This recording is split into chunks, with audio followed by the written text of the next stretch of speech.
You know, the history of conflict between traditional forms of religion and cultural production continues to push forward. One of the best contemporary examples of this is hip-hop's critique of the church. Let's begin with talking about hip-hop's critique of religious leadership hypocrisy. Now, a couple of sessions ago, I talked about my verse on the song High Life.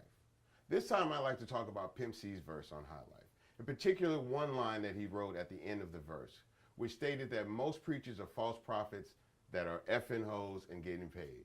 Now, I know this is harsh terminology for some of you, but this is harsh reality for all of us.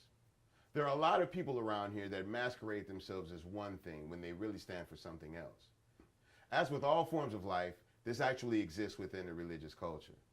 Pimp C and myself knew a lot of preachers that would stand in the pew and profess one form of ideology, but later in the day live another form. And we couldn't stand to sit back and watch these kind of things happen without speaking on it. So Pimp C incorporated that line in his verse, speaking particularly to a person that we knew was actually a UGK fan and would actually hear that line in that song. By the way, that person has since corrected their ways and lived a more true and fruitful life. Now let's talk a bit about hip-hop's critique of otherworldly theologies and practices that deny the world. Now, we talked earlier in one of the sessions about the Muslim faith and specifically the 5% Nation.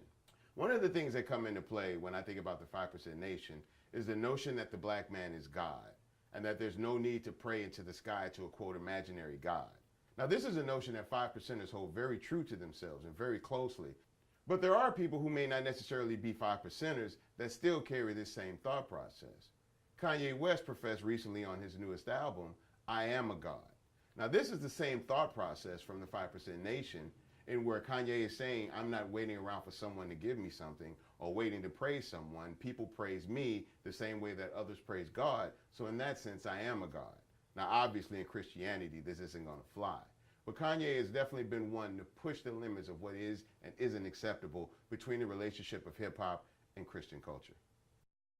So now I'd like to talk a little bit about hip hop's critique of religious doctrines or creeds that don't meet the needs of those in need.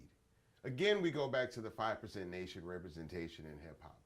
Groups like Brand Nubian fought very hard to impress upon people the notion of taking their lives into their own hands. Now, we talked earlier about the notion that the black man is God, but it goes a little deeper than that. By implying that the black man is God, it's basically saying that the black man has superior physical and possibly intellectual nature than other human beings. They also talked about not necessarily relying on the doctrines of the Bible in order to find one's way through life. Notions of turning the other cheek simply didn't sit still with the 5% Nation. They posed that people should stand up for themselves, and when slapped, they should slap back, and stand up for the community and their people as well. Now, this notion doesn't necessarily fly within Christianity, but the 5% Nation hold these theories and ideologies to heart.